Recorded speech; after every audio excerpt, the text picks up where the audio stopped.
Boa noite, internet espectadores do Discutindo Atualidades. Estamos aqui para mais um programa ao vivo, diretamente dos nossos estúdios, e hoje, né, com uma grande honra, com imenso prazer, estou recebendo o meu professor da época da universidade, do curso de História, professor Dr. Fábio Vergara Cerqueira, professor que é formado em História pela Universidade Federal do Rio Grande do Sul, é doutor em Arqueologia, né, pela Universidade de São Paulo, Arqueologia e Antropologia, e é pós-doutor pela Universidade de Heidelberg. É isso? É Heidelberg. Heidelberg, desculpe. Na Alemanha. Ou seja, né, vou deixar que ele se apresente para vocês. Eu queria te dizer, professor, que é um imenso prazer te ter aqui. Uma boa noite. Bem, eu não sei se é tão imenso quanto o meu prazer, minha alegria, satisfação, né? Confirmando o que eu sempre pensei com relação ao Léo, né? Que foi meu aluno lá em 2003, né? E sempre enxerguei ali no Léo uma vitalidade, um brilhantismo, né? E sempre tudo onde o Léo coloca a mão. E agora com essa ideia, com esse projeto muito legal, né? Estou feliz de estar aqui, né? Pensando nessas novas possibilidades, né? Eu me lembro de uma leitura que eu fiz do Castoriadis lá no fim dos 80, 90, quando ele não sabia muito bem o que ia ser internet, nem eu acho que ele nem estava usando essa palavra, mas ele comentava dessa potencialidade do mundo se tornar uma rede de comunicação, né, e que tinha seus problemas, que ele falava dos problemas, mas o que ele via como vantagem era a possibilidade de se criar uma democracia em escala planetária, essa democracia da informação, certo? E coisas como esse programa que contribuem, né, para a gente não ficar refém daquela informação que é controlada por interesses que a gente não sabe bem quais são, né? Então, verdade. Meu amigo Marco Antônio Corrêa Colares, formado em História pela Universidade Federal de Pelotas, bimestre, já apresentei, mas vou apresentar de novo, porque os caras estudam e merecem reconhecimento, pela Unesp e pela Universidade Federal de Pelotas, e agora doutorando na URGS, né, Marco? Tudo em História, né? Tudo em História. Boa noite, meu amigo. Boa noite ao Léo, ao meu querido colega de aula e colega profissional, professor, em vários lugares que a gente foi colega, e ainda é, né? Colega professor. E boa noite ao professor, meu orientador, meu primeiro orientador, né, em estudos acadêmicos, e que tem uma lembrança tão boa da dissertação da monografia, né, do TCC, sobre Roma Antiga, né, sobre o Otávio Augusto, que também é o nome do meu filho. E o professor Fábio sempre foi, assim, e ainda é, para mim, uma referência, considerado assim um dos maiores helenistas, né, pesquisador em história antiga e da Grécia Antiga do Brasil. Não estou falando nada que já não ouvi em congressos, né, uma respeitabilidade muito grande. E é um prazer estar aqui com o Léo, estar aqui junto com o Fábio, uma honra estar aqui nesse programa, que novamente repito aquilo que eu falei no primeiro programa, né, e aí eu acho que eu confirmo as palavras do Fábio. Esse programa é uma luz em meio a uma escuridão que muitas vezes a gente vê nas redes sociais, que infelizmente o lado bom é a democratização da informação, como o professor Fábio falou, mas às vezes o lado negativo, os fake news, a explosão da ignorância. A explosão da ignorância, aquela ignorância, sabe, que não é só ignorar, né, um assunto, não conhecer, não, aquele sentido da ignorância. Malfazeja. Exatamente. Então, uma honra estar aqui na presença de ilustres colegas e o meu professor, né, sempre o nosso professor. Nosso professor, verdade. Foi sempre um exemplo, né, para a gente seguir. Então, professor, já vou te passar a primeira pergunta, né, que na verdade é uma apresentação do tema. Eu queria que tu falasse para os nossos, um termo que eu criei, internet espectadores, que não sabia como... Boa noite, internet espectadores do Léo. Queria, antes de mais nada, mandar um grande abraço e beijo para o pessoal do curso Riachuelo de Santa Maria, para o curso Fleming de Pelotas, para a Escola Mário Quintana, para os alunos do professor Fábio na graduação e na pós-graduação, para os alunos do Marco. Eles pediram, né? Hoje eu estou com vários alunos que estão vendo o programa, lá no IFSU Jaguarão, e eles pediram para mandar um alô. Então, alô a todos os meus alunos do IFSU Jaguarão, hein, meus queridos alunos. Pessoal do IFSU Jaguarão. Bem-vindos, né? Verdade, sejam bem-vindos ao Discutindo Atualidades. E aí, professor, eu queria que desse uma introdução do que seria o nosso tema, as humanidades, ou seja, as áreas, né, que se debate, que se estudam as peculiaridades e as características das humanidades, que incluem aí história, sociologia, filosofia, as artes, ou seja, pudesse dar uma introduzida para que o pessoal tivesse uma ideia, né, do que nós vamos falar aqui hoje, já para que aos poucos nós, né, comecemos a avançar e aprofundar o assunto. Bem, eu queria aproveitar para dar um oi para minha colega helenista Maria Aparecida de Oliveira Silva, grande tradutora de Plutarco e Heródoto, que está nos acompanhando. Um beijo aí. Prazer. Primeiro, vamos começar assim. Humanidades, humanas, ciências humanas, né? Isso tudo tem a ver com o período do Renascimento, né? Vocês trabalham com os alunos de vocês, né? Que, de forma muito sucinta, é uma época em que ocorre um movimento cultural em que certos grupos vão buscar como fonte de inspiração para constituir um novo mundo. Eles vão buscar o quê? O mundo antigo, certo? Para sair de um mundo que eles entendiam como excessivamente teorreferenciado, o teocentrismo medieval. Eles vão, na cultura, na vida intelectual que se desenvolve, que nunca havia desaparecido, mas que estava ganhando viço, né, nas universidades que se espalhavam aqui e ali a partir do século XII, certo? Eles vão buscar um paradigma para o novo mundo. Então, a primeira questão muito importante é essa. O mundo moderno, que nasce a partir da Renascença e que vai ser definidor da identidade disso, que a gente pode tentar chamar de Ocidente, sim, certo? E o novo se inventa através do antigo. Mas o que é o antigo? O antigo é o conhecimento que eles buscavam nas letras clássicas, que eles não davam esse nome na época, que eram aqueles textos que aos quais se tinha acesso pelos manuscritos medievais, copiados nos mosteiros. Alguns de vocês talvez tenham lido o livro ou visto o filme O Nome da Rosa. Sim. Ele passa um pouco esse universo dessas grandes bibliotecas medievais, que em meio a todo aquele material havia muitos textos gregos e latinos antigos, que passavam uma cultura intelectual, que davam um oxigênio, certo? Que dava uma leitura do mundo, que dava um suporte intelectual para pensar um mundo alternativo àquele mundo teocêntrico, que de certo modo oprimia e tirava essa liberdade que as cidades precisavam, que estavam se desenvolvendo. Então, surge nesse momento um movimento que se chama o humanismo, certo? E o que é esse humanismo? É buscar aquele conhecimento que eles encontravam na leitura dos textos antigos, que em boa parte nesse momento estão em latim e grego, e aí ocorre um movimento de tradução destes textos para as línguas vernáculas, para o francês, para o italiano, para o inglês, para o alemão.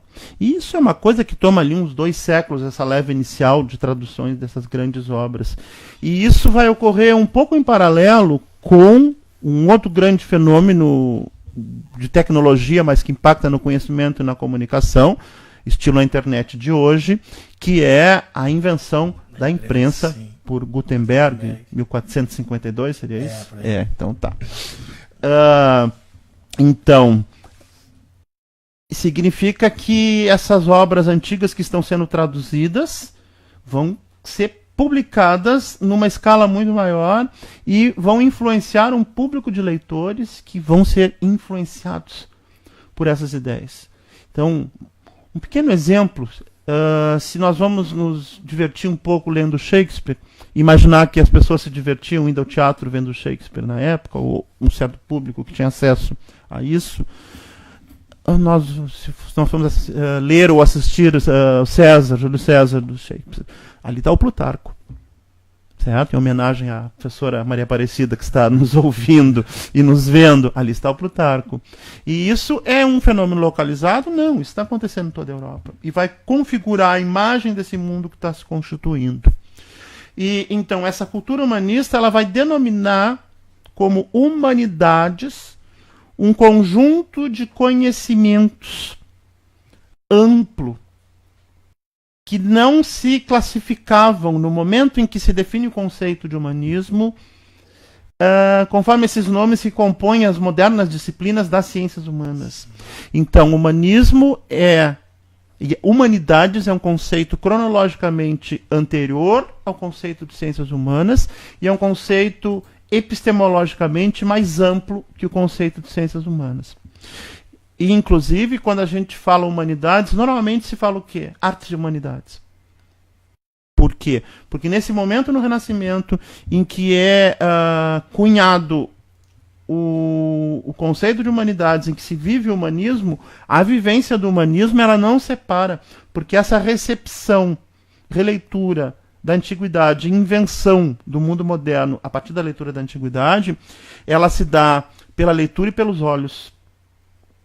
Ela se dá muito pelos olhos. E hoje, nosso mundo embebido nas imagens como está, há suficientes teorias que mostram para nós como a imagem tem um efeito muito mais forte de calcar uma mensagem, de introjetá-la no processo de formação identitária. Certo?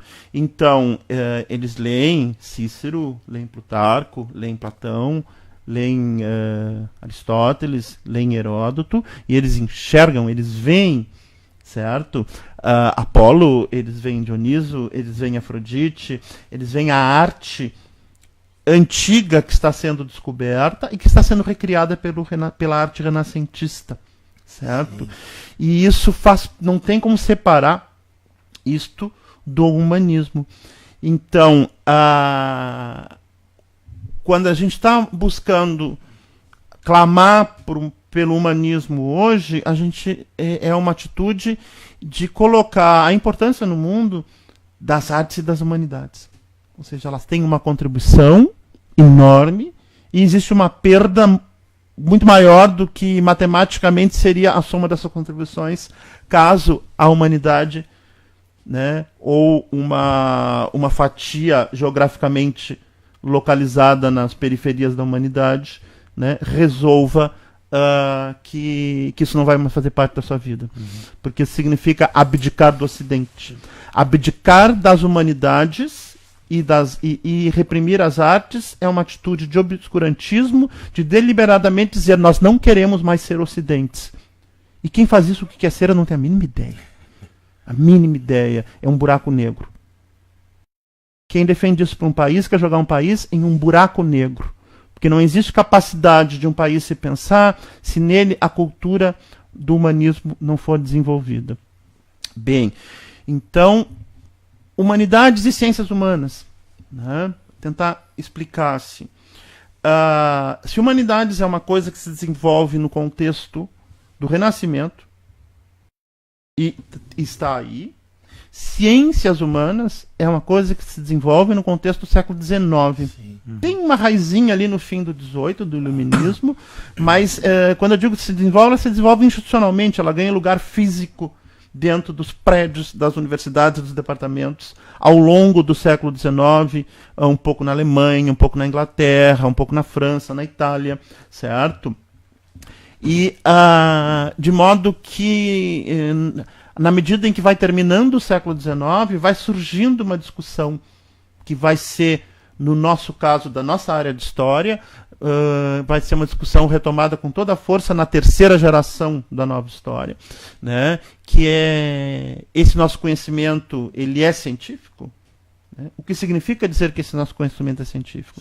Então, há toda uma preocupação com o rigor do método, da especificidade da área, a diferença e com o avanço depois do século XX, toda a demarcação, bem, até onde a história, a partir de onde a sociologia, onde é que termina a sociologia vira a ciência política, onde é que termina a política e começa a antropologia, onde é que os estudos de crítica literária, sabe, toda uma preocupação em demarcar esses campos, que se dá para e passo com a constituição dos departamentos como esferas de poder dentro das universidades, como esferas de espírito de corpo, né? E isso a revelia da tradição humanista, certo? Na qual não cabe esses conhecimentos, eles já estão lá, mas não essa compartimentação. Bem, eu estou advogando em prol de abandonarmos a especificidade que o debate enquanto ciências humanas trouxe? Não. Eu acho que a gente tem condições de trabalhar com as duas perspectivas, certo? Agora, se a gente defende a perspectiva de humanidades, por coerência, nós somos críticos com relação à hipertrofia da especialização, certo? Que faz com que a nossa capacidade de contribuir com a sociedade diminua. O profissional das ciências humanas que é especializado de forma hipertrófica, certo? Ele tem uma capacidade menor de contribuir com a sociedade. Isso talvez seja o inverso do que em outras áreas, certo? Talvez seja o inverso. Por quê? Porque a nossa contribuição se dá na nossa capacidade de diálogo. Sim. E aquele que se super especializa, ele não tem capacidade de dialogar, certo? E ele não tem capacidade de verificar efetivamente a relevância daquilo que ele estuda e como que ele se articula. E eu tive essa experiência de Alemanha no meu pós-doutorado, foi maravilhosa, inclusive nesse sentido, por ver que há toda uma tradução Humboldtiana de universidades alemãs, onde essa questão da especialização ela é vista de um modo completamente diferente.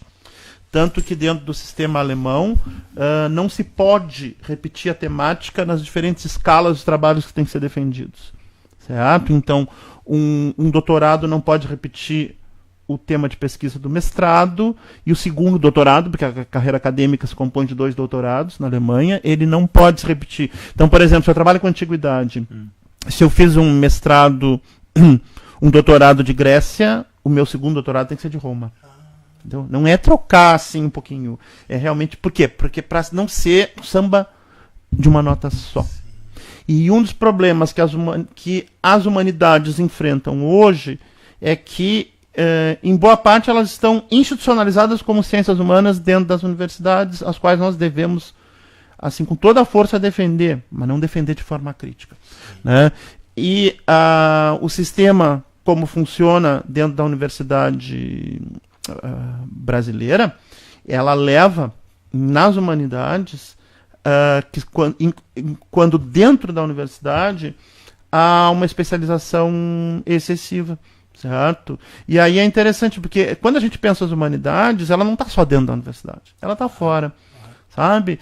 E a gente não deve ter preconceito com o jornalista que faz pesquisa histórica, com o médico que é diletante e gosta de história, porque tudo isso compõe, né? Compõe as humanidades, né? Então, muitas vezes o professor que está na rede de ensino, que não se acomoda e que arranja um horário, seja que horário for, com toda a sua força, para continuar se atualizando, para pesquisando, ele é um humanista que não se deixa ficar refém do aspecto nocivo da especialização, certo? A especialização ela é necessária, mas não como um mal, né? Ela é necessária para que haja um aprofundamento de pesquisa, certo? Mas nunca uma pesquisa isolada. Então, novamente, ciências humanas. Então, ciências humanas tem um debate que não é necessariamente um debate que vem da questão de humanidades, que é isso, é ciência ou não é ciência.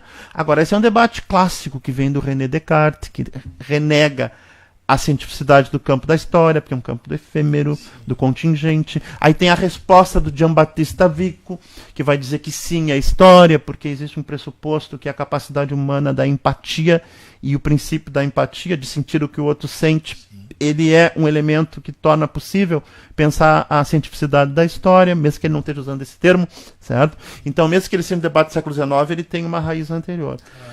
Então, eu advogo que é muito importante nós desenvolvermos o campo de conhecimento da perspectiva das humanidades. Então, é positivo que, em paralelo a cursos tradicionais de história, antropologia, ciências sociais, política, sociologia, outras áreas, a gente pode acrescentar a geografia, as relações internacionais, inclusive tem uma série de ciências sociais aplicadas que tem no mínimo 50% delas são parte das humanidades. Sim. Pode pensar a arquitetura, o turismo, o direito, elas têm um lado técnico, mas tem um lado, o pessoal do direito chama propedêutico. Sim. Cada área vai dar um nomezinho diferente para isso, que é o lado humanístico da disciplina, certo? Então, resumo da ópera, né? Há uma ilusão meio pessimista de que as humanidades estão morrendo, né? Eu acho que elas seguem muito vivas, certo? Mas elas passam por dificuldades, né? Mas porque elas estão vivas dentro das ciências humanas, né? Agora, com uma certa dificuldade do que? Eu nem estou falando... tem o outro lado da questão, que a gente pode conversar na sequência, de ataques que as humanidades e artes podem sofrer. Isso é um aspecto. Mas tem um outro que é nosso, é no nosso campo mesmo, independente de eventuais ataques, como nós vemos nossas disciplinas, como nós tratamos nossos conhecimentos, né? Eu lastimo muito, por exemplo, que o curso que eu dou aula no momento, a gente não consegue mais oferecer para os alunos uma disciplina de História da Arte, né? Que é uma das disciplinas fundamentais para pensar a história. Claro. Certo? E grandes historiadores atuais, eles estão... Nós tivemos na nossa época. Ginsburg, por exemplo, nada mais é do que um historiador da arte. E é considerado um dos grandes nomes da historiografia do século XX. Né? É um historiador da arte. Sim. Antes de passar para ti, Marco, deixa eu falar um pouquinho dos nossos internet espectadores. Queria mandar um abração para Isadora Kist, para Manuela Otto, para Vitória Lara, para Júlia Servo, que estão com a hashtag Vem com Teacher, mas vi que tu ganhou uma hashtag aqui, Suja Guarão, Marco. O pessoal aqui, a Milene Leivas, a Kailane Melo, Leonardo Moreno, Bruno Neumann, tá todo mundo aqui mandando. Quero a tua digníssima Gislaine mandou uns aplausos aqui, né? Gislaine.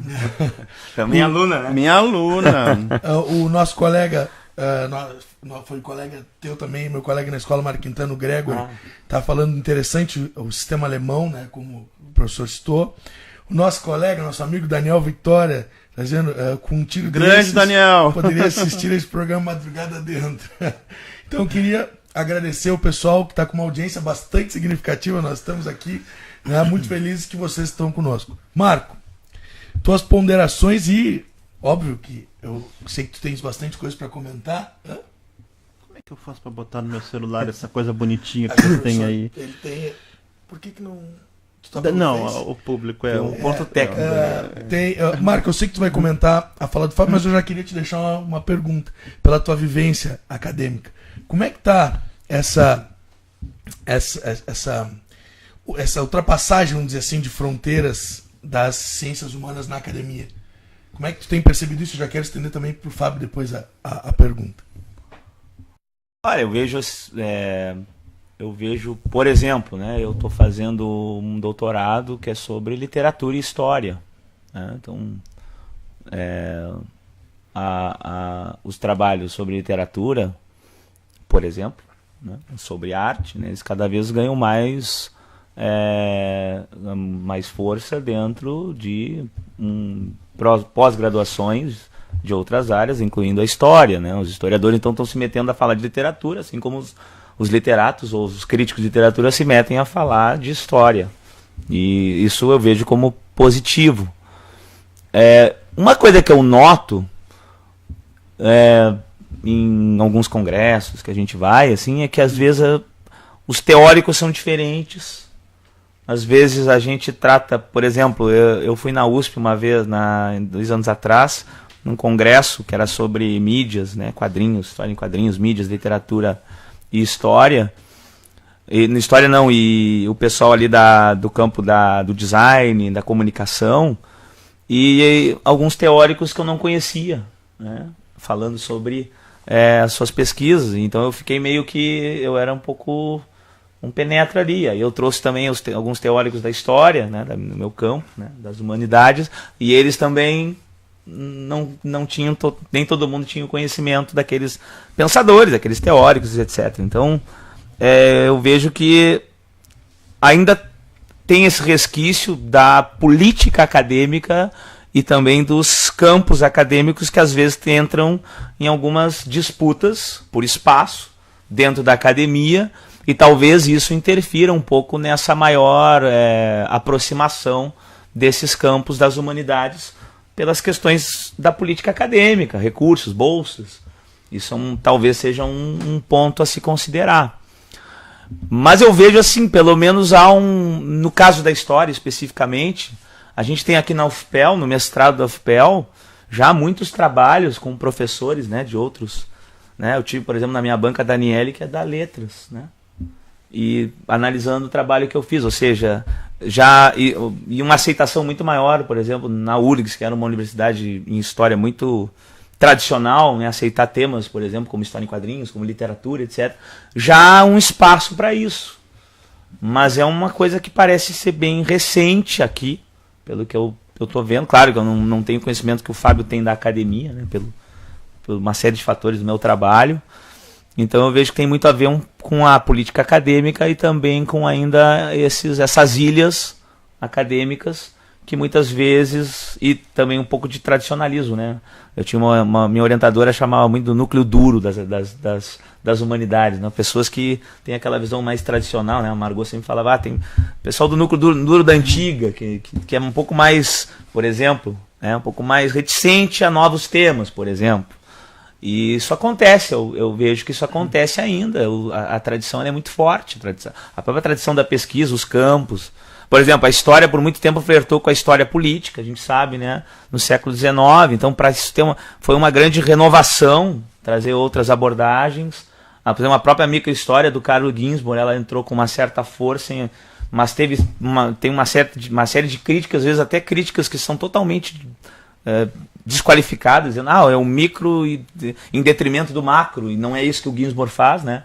Ele sempre pensou também no micro como uma expressão de elementos que eu posso entender uma dada sociedade, uma dada cultura, pelo menos é o meu entendimento do Queijos Verdes, por exemplo.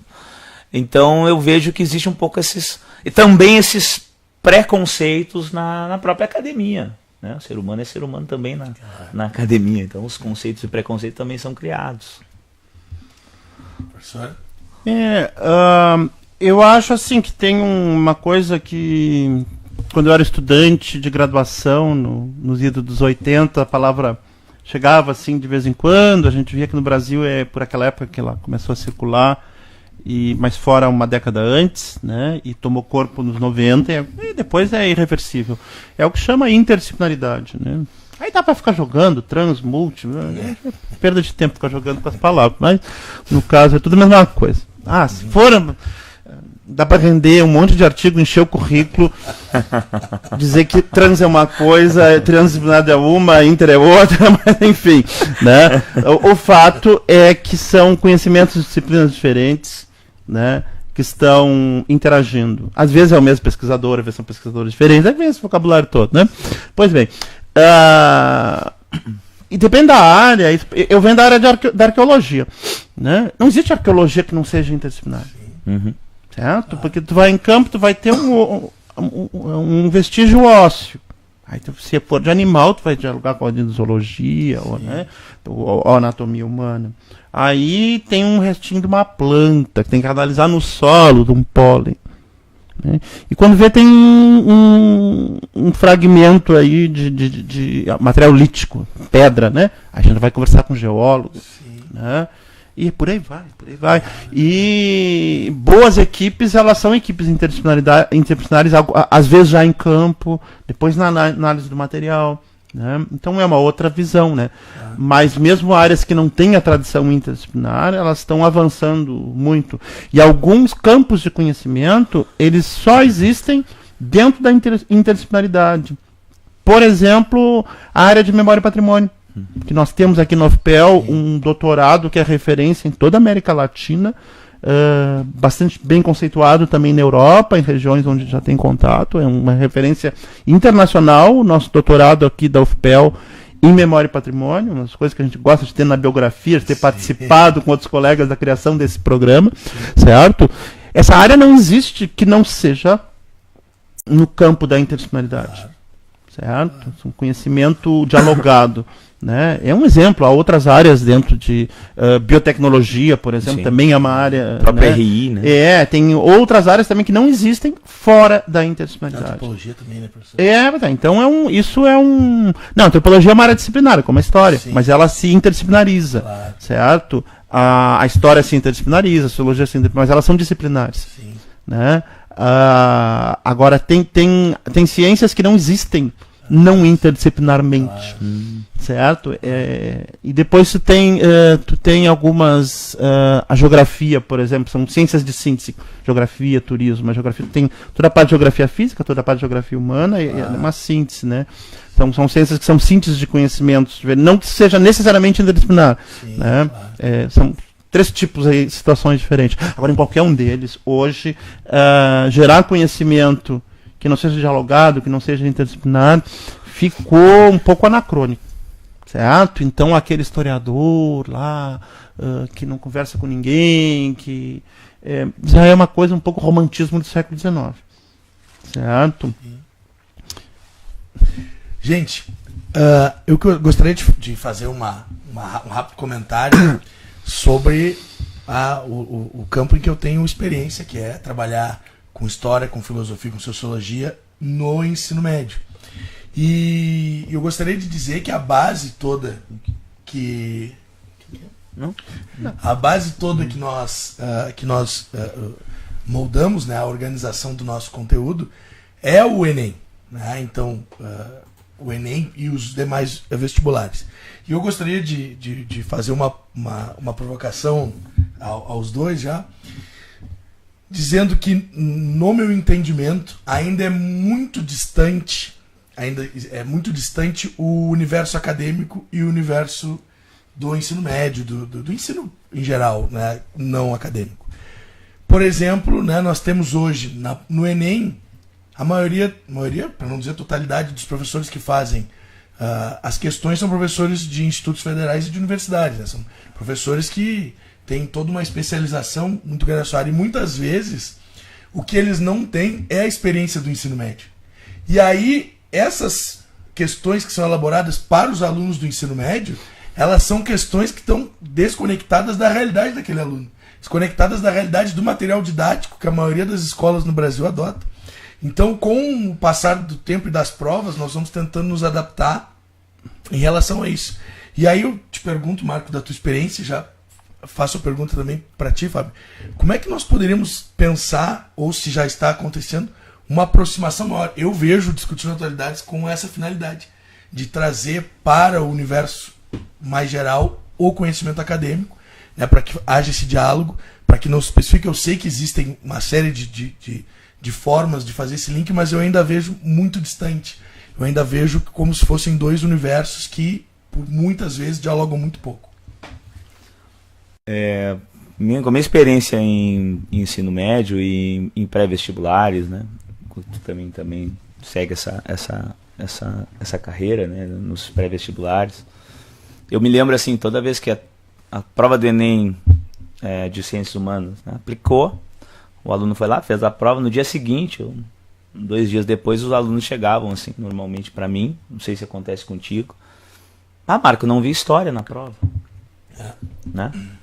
Não tinha questões de história na prova. Acontece ainda, e isso o livro didático ainda é... Eu me lembro que o Colin Wood sempre dizia assim, isso ele dizia no universo europeu, acho que no Brasil isso ainda é maior, que o livro didático tem um vácuo de mais ou menos 20 anos entre o que está se pesquisando e o que se pesquisou. O Colin dizia isso no universo europeu, tá? Isso ele falava nos anos 50. Cara, não te interrompendo, mas um exemplo disso é a Guerra do Paraguai. Como caía e o quanto tempo depois que foi lançado Maldita Guerra começou... Para começar a vir as teorias do Doracciotto, e agora, inclusive, que eu falei esses dias com uma moça que está fazendo doutorado sobre a Guerra do Paraguai, o próprio Doracciotto está sendo questionado na academia. Porque é aquilo que a gente sempre vê lá desde a graduação, né? No caso específico a história, mas funciona para todas as ciências, e as humanidades estão inseridas, né? o conhecimento é a renovação dos seus próprios paradigmas, é crítica dos seus próprios, né, suas próprias verdades, né, que estão, em algum momento, se tornam consensuais, ou mais ou menos consensuais, e passam a ser questionadas. E há uma demora para isso chegar no livro didático.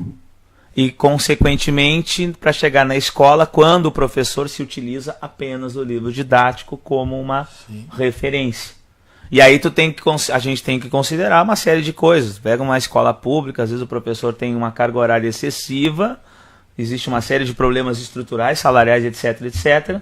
O cara não tem nem tempo para poder se aprofundar, né, numa pesquisa mais recente, então ele vai fazer contato com aquele livro didático, que muitas vezes é um livro didático que está nesse vácuo, nesse outro momento, e ele vai ensinar a partir dali. E muitas vezes tu tem uma carga horária para cada turma pequena para tu aprofundar demais. Exato. Então, o exemplo que tu deu da Guerra do Paraguai, né? Esse dia eu comentei contigo que eu estou fazendo uma cadeira na URGS que é sobre Brasil, Colônia e Império, né? Sobre como é que funciona o processo de colonização a partir do Império Português, né? O chamado Antigo Regime. E eu te comentava, inclusive, muitos historiadores, por exemplo, estão questionando aquele modelo do Novaes, né, tradicional, de pacto colonial, de absolutismo português, pioneiro, uma burguesia portuguesa no século XV que levou à colonização do Brasil. Ou seja, existe um questionamento muito forte a partir de historiadores, principalmente ibéricos e italianos, né? Que isso começa muito forte com historiadores, né, jurídicos da Itália. O Antônio Espanha é um ibérico que vai pegar e vai beber dessa fonte. E está se questionando essa ideia.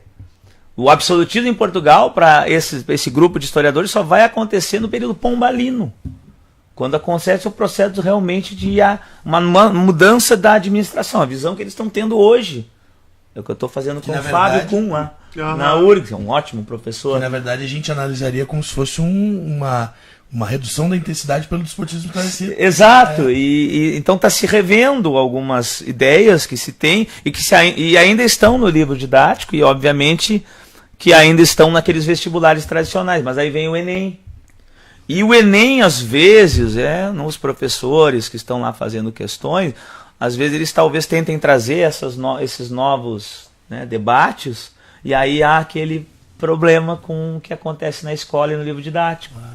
Ou às vezes a história que a gente ensina, lógico que não estou aqui fazendo crítica a nós, mas pensando, ainda muito política, muita história de governos, muitas vezes, né? Aqueles conceitos mais tradicionais. Isso é verdade. E aí o Enem quer pegar a parte mais cultural, ele quer pegar a parte mais das artes, né? Pegar o que representa Shakespeare para o Renascimento, e às vezes os professores estão elaborando questões, eles vão nessa linha, e o aluno não entende, aí ele entende aquilo ali como uma não história, mas não, é só um outro viés da historiografia, mas talvez mais recente. Sim.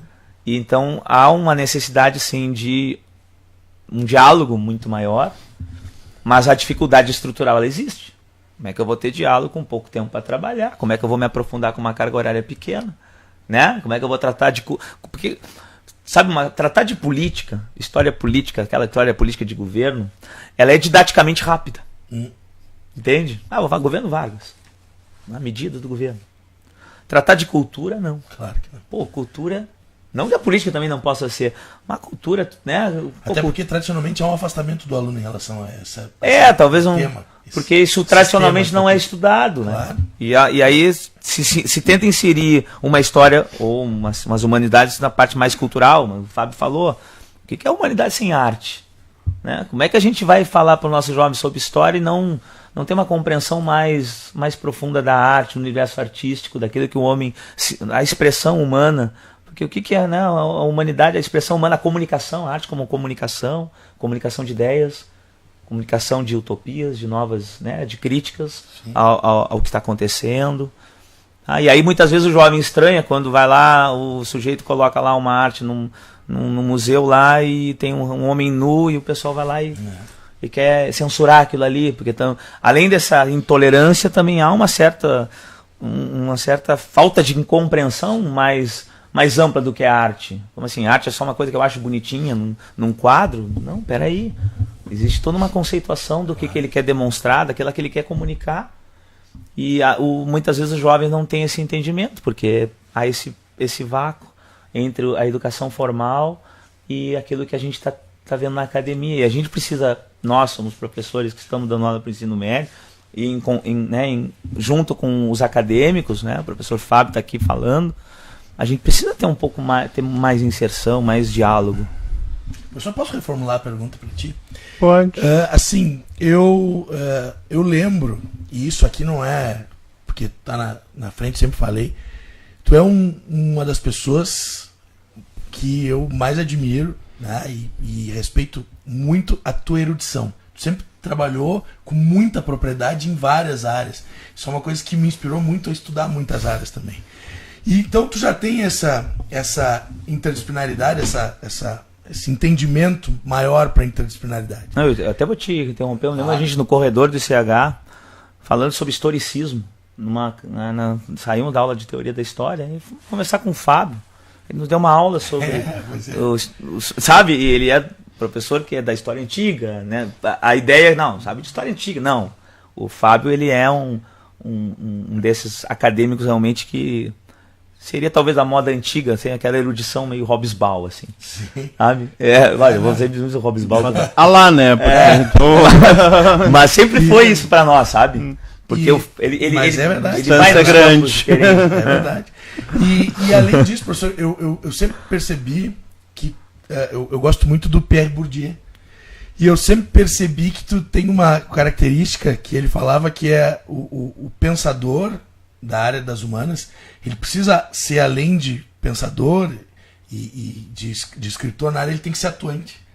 E tu já foi diretor de departamento, do ICH, né, do Instituto. Tu já tem essa visão política. Como é que tu percebe que a universidade pode trazer essa interdisciplinaridade e abrir um pouco as suas portas para a comunidade? Isso é uma questão que, como gestor, tu já deve ter enfrentado, e como pensador também, por já ter isso na tua característica profissional. Como fazer isso? Como abrir a universidade e trazer essa interdisciplinaridade para comunicar tanto internamente, mas além dos muros da universidade? Essa é uma discussão, né, que a gente sempre tem, antiga, assim, afinal, a gente já participou de pensar universidade, projeto universidade, como ela é, como ela poderia ser, como é possível, né, fazê-la, né, e esse é um tema que me foi sempre muito caro, a chamada extensão universitária, que é uma coisa da universidade brasileira, esse conceito, né? Inclusive, estou orientando agora um trabalho de mestrado da Heloísa Campelo, né? Que é sobre a história da extensão na UFPEL, porque acaba se perdendo também isso, né? E tem uma belíssima história lá no começo da universidade, até hoje, certo? É uma universidade muito extensionista. Talvez na renovada de geração que houve na universidade, da virada da década passada para agora, houve uma certa diminuída, apesar de ter tido um bom período em que, em termos de políticas nacionais, houve um estímulo ao desenvolvimento da extensão. E eu acho que isso tem a ver com o perfil de geração, né, e de como essa geração foi formada. Então, vamos por partes, né? Primeiro, o que é a extensão? O público está aí. Extensão é a universidade sair dos muros e ir para a sociedade e, através dos seus conhecimentos, contribuir para o desenvolvimento da sociedade nas mais diversas áreas. Inclusive, extensão começou uma coisa mais ligada à extensão rural, desenvolvimento rural e saúde. Hoje ela abarca tudo, né? Extensão e cultura, tanto que o setor se chama extensão e cultura, né? Então, na prática, ela é várias coisas. Uma delas é para a formação do aluno, ela é importantíssima, porque permite que o aluno traga aqueles conhecimentos que ele desenvolve em sala de aula e transforma em ações. E, ao mesmo tempo, ele se defronta diante do mundo, que coloca situações muito práticas que ele tem que resolver para estar fazendo esse link entre o conhecimento dele e a ação em prol do bem-estar, do desenvolvimento, né? Então, ela é um viés muito benfeitor da universidade para contribuir com a sociedade. Nós tivemos uma situação que foi se desenvolvendo da década passada até meados dessa década, de haver um entendimento enquanto políticas públicas, da importância da extensão, de haver um volume maior de financiamento e tudo mais. Bem, tivemos uma situação de dificuldade, não sei quanto tempo vai durar, e diminuiu bastante esse financiamento para a extensão, né? Que é fundamental, mas ao mesmo tempo a gente consegue fazer muita coisa também com pouco recurso. Não vou advogar isso, não parece que eu estou dizendo que tem que ter pouco recurso. Sim. Mas, enfim, a extensão consegue fazer milagres, mas ela precisa de apoio, certo? E então ela realmente é um viés muito interessante, porque ela é um outro caminho. A gente entrar e interagir com o ensino é um caminho, principalmente pelas licenciaturas, e depois por todos os cursos esse caminho da extensão, certo? E tem a ver com uma coisa que depois eu vou querer falar, né, lá do começo de contribuição das humanidades, eu quero retomar esse tema, certo? Então não sei se eu te respondo a tua questão, assim, mas talvez alguns não tenham claro esse conceito. É a Universidade Brasileira, ela se sustenta sobre um tripé, que é o ensino, a pesquisa e a extensão. Normalmente o grande público pensa no que pesquisa e ensino, certo? Só que aí a segunda questão que eu não posso deixar de falar. Claro. O desenvolvimento da academia brasileira enquanto desenvolvimento científico, pensar a CAPES, ela é fundada lá na década de 50, certo? E isso foi num crescendo, sobretudo a partir da década de 70, e mais recentemente o Brasil teve um crescimento estratosférico na produção científica, né? Isso tem a ver com uma coisa que se organizou e tem essa história de 50 anos da CAPES. Isso repercutiu como? Que na medida em que as universidades buscavam padrão de qualidade, muitas delas, qual era a resposta? Pesquisa. Certo? E em um certo momento a institucionalização da pesquisa no Brasil foi se objetivando em termos de currículo Lattes, de avaliações de qualis, foi desenvolvendo uma métrica de medição desse desenvolvimento, até porque há recursos que são disputados e tudo mais, né? E isso foi bom no sentido de dar um parâmetro de produtividade para focar o trabalho. Mas tem o outro lado, que é, durante muito tempo, essas métricas ignoraram por total a extensão. Então, acabou que o professor que fazia a extensão acabava sendo um pouco... ele não tem capacidade de ser um bom pesquisador, então ele faz extensão. Não, isso não é o que eu penso, viu, gente? Sim, mas esse tipo de discurso, ele passava por aí, né? Quando que o pensamento tem que ser exatamente o contrário. Se eu sou um bom pesquisador, de que área for, eu devo, com os meus alunos, com a minha universidade, pensar formas para, em paralelo à minha pesquisa, levar alguma coisa para a sociedade. Claro. Mas aí não conta no Lattes, não conta, não dá ponto, né? Não traz recurso, não ganha bolsa de produtividade com isso. E isso fez ficar menos pujante a nossa extensão, ao mesmo tempo que tinha mais recurso, né? E isso, o que tem a ver com a questão geracional que eu lembrei antes? Porque a gente tem uma geração, que não é a minha, que vem depois, que foi formada já nesse protótipo Lattes Qualis, certo? Quem é de fora da universidade, Lattes é o currículo, a plataforma pública vinculada ao CNPq, Qualis, que é um órgão do Ministério da Ciência e Tecnologia, e Qualis é um outro sistema de ranqueamento de avaliação ligado à CAPES, especificamente para a avaliação do sistema de pós-graduação no país, e que acaba repercutindo na avaliação da produção científica, certo? Resumo, isso foi bom porque deu uma objetividade, estabeleceu critérios comuns a todos, certo? Mas o outro lado é assim, é que a parte da extensão e às vezes a parte do ensino acabou sendo prejudicada, porque ficou um profissional dentro da academia muito preocupado com o seu currículo, certo? E aí, quando a sociedade às vezes sente falta da universidade que ela financia, isso é um dos fatores responsáveis. Porque aí o nosso colega, o nosso professor, ele desaprendeu um pouco essas outras missões. Então fica meio retórica, o tripé, o ensino, pesquisa e extensão, mas o que seria o padrão último de medidor de qualidade seria a pesquisa, né? Há uma mentalidade nova dos últimos anos na contramão desta, certo? Então isso é um jogo de forças, né? Também não é tão fácil assim o professor é uma pessoa só, o professor na universidade, a demanda enorme de trabalho que a gente tem, então a gente não consegue, durante toda a carreira, fazer sempre as 3 coisas ao mesmo tempo. Às vezes tem uma época que a gente faz mais extensão, depois uma outra, né? Mas a gente tem que entender que ao longo da nossa carreira a gente tem que dar conta de tudo isso. E isso respinga na questão do ensino que o Marcos estava tratando aqui anteriormente. Agora, desse distanciamento entre universidade e rede de ensino. Eu vou dizer assim, a minha experiência pessoal, isso já foi muito pior. Eu falo assim, ao meu tempo de graduação numa licenciatura na década de 80, que eu gostei, foi uma boa licenciatura na URGS, mas assim, a coluna do nosso currículo referente à formação para ser professor numa licenciatura era muito deficiente. O meu estágio, eu fui lá algumas aulas, fiz o que me deu na cabeça, vou usar o termo. Acho que eu fiz bonitinho, assim, mas muito sem noção. Para ter uma ideia do sem noção, né? Eu estava adorando Foucault, aquelas coisas, história de sexualidade na época. Fui parar no colégio de freira e na aula... Aí trouxe coisa de história da sexualidade, os alunos acharam ótimo.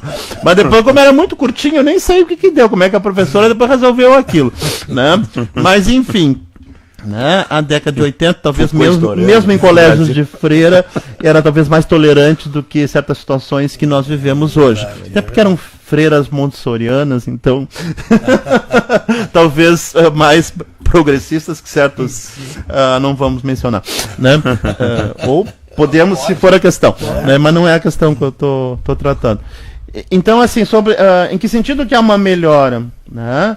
Houve um avanço no plano legal da cobrança sobre as licenciaturas, né? Do volume de carga horária que tem que ter voltado à parte de ensino. E sabe que foi bem naquela época que a gente estava se formando. Aquela foi um primeiro passo, mas agora aumentou mais ainda. Mas a gente pegou o antigo. Vocês pegaram o antigo e entraram em 2013, aquilo mudou em 2004. A diferença do que eles têm que fazer no estágio, na licenciatura, é muito maior do que a gente tinha já. Mas agora mudou de novo, né? Há uma cobrança maior, inclusive a gente desenvolvemos uma discussão ali, né?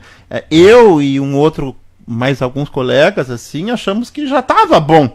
Assim, que a questão não era a carga horária, a questão é o que é feito, né? Mas aumentou mais ainda. Eu acho que não precisava aumentar mais ainda, mas pensar o que e como está fazendo, porque é novo, 10 anos, entendeu? E assim, mas o fato é que vai aumentar mais ainda agora.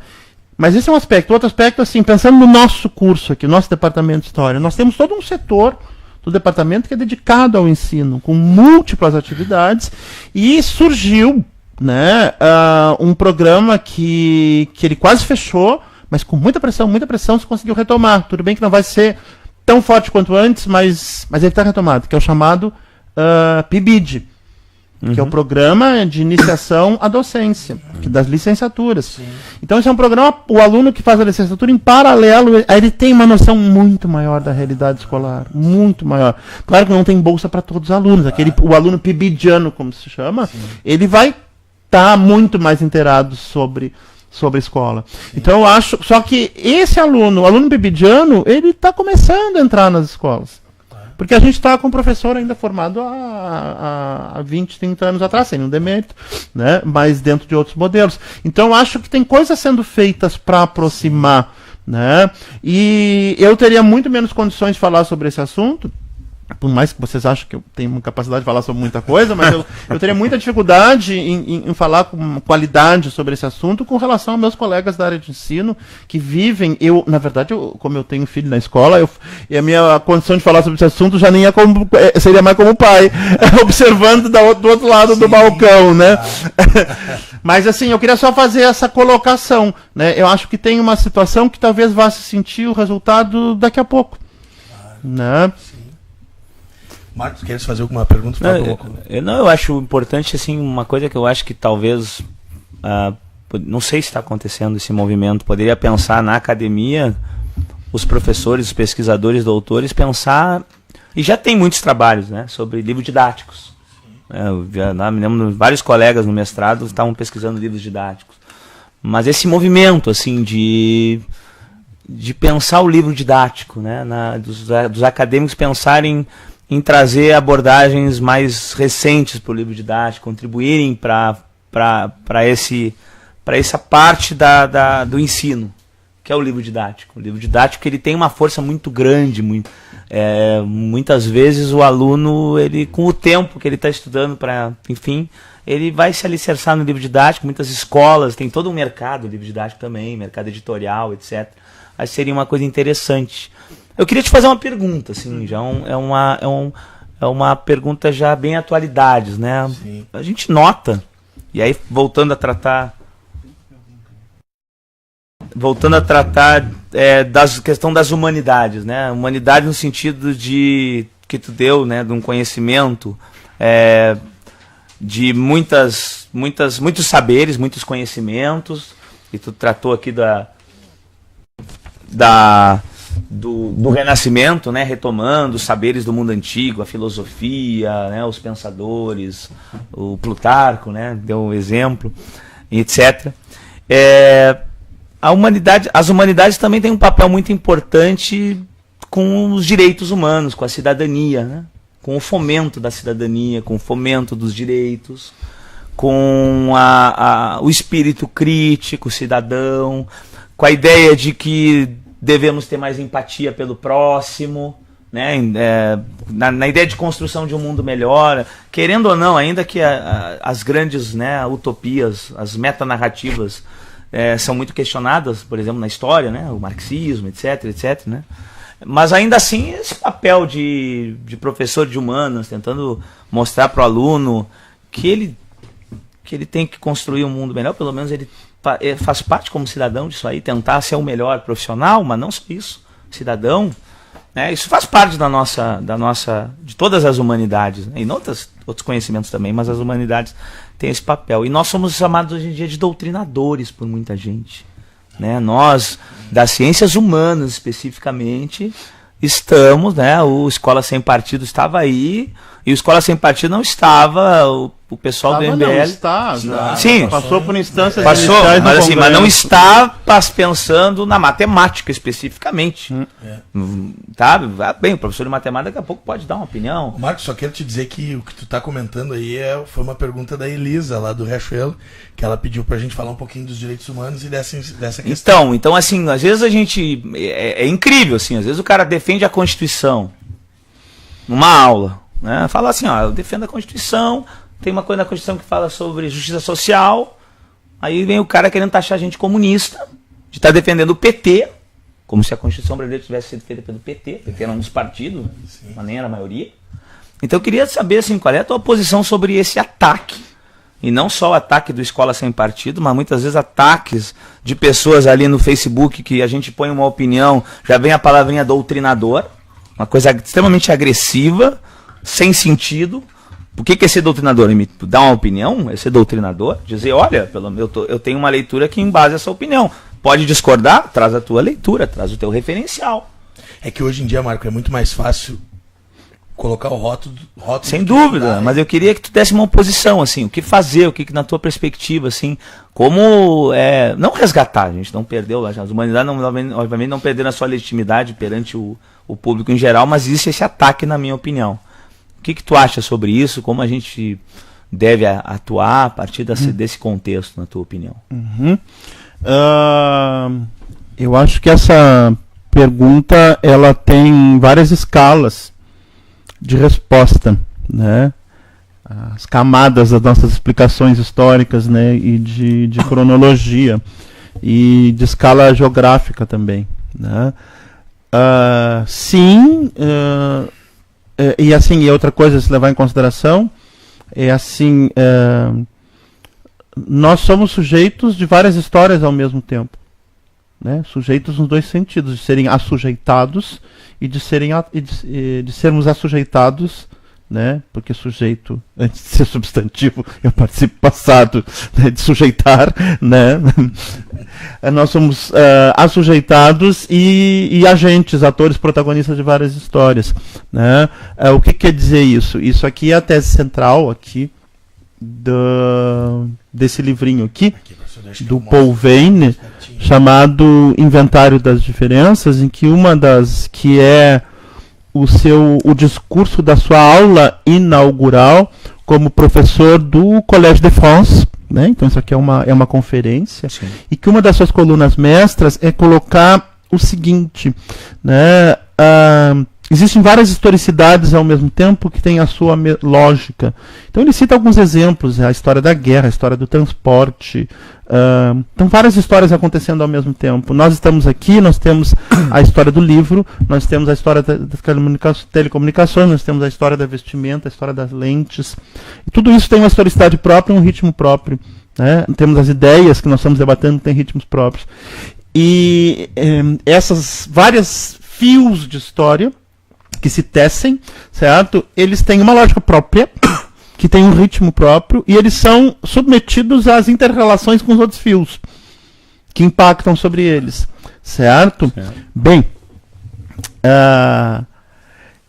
estou dizendo isso para dizer o quê? Nós hoje vivemos dois movimentos ao mesmo tempo, completamente contraditórios, e nós vivemos os dois ao mesmo tempo, certo? Que é um mundo que se torna... e é um mundo, não é só o Brasil, né? Pelo menos uma parte ocidental do mundo, né? Que se torna radicalmente conservador, para não dizer em alguns casos reacionário, não é necessariamente a mesma coisa, certo? Até porque a gente pode ser conservador sobre vários aspectos, né? Sobre vários eu gosto da conservação dos prédios, por exemplo. Essa é verdade.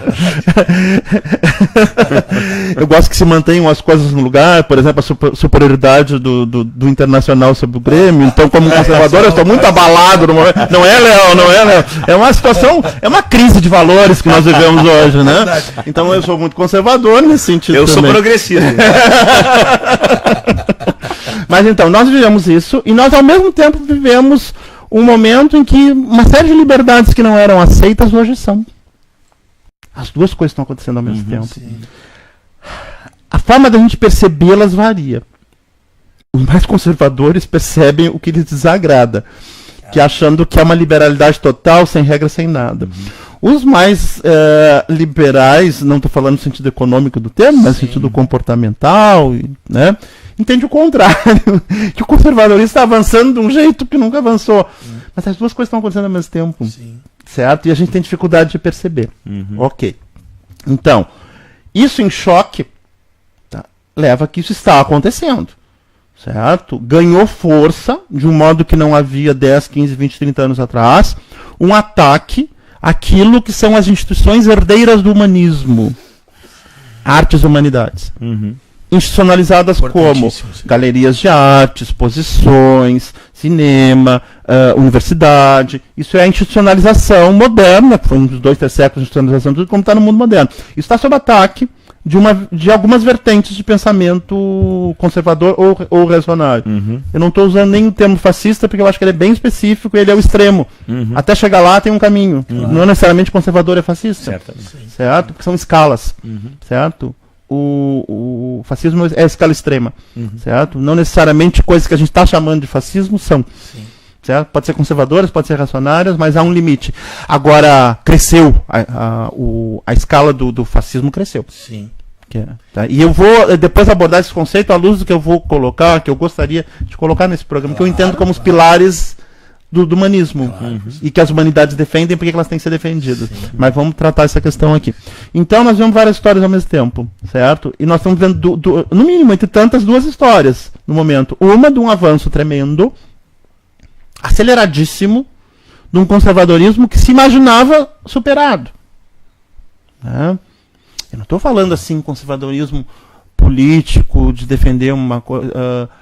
defender genericamente interesses das elites econômicas. Não, é muito mais profundo que isso. E é um conservadorismo que às vezes ele está do lado mais popular, olhando o socioeconômico.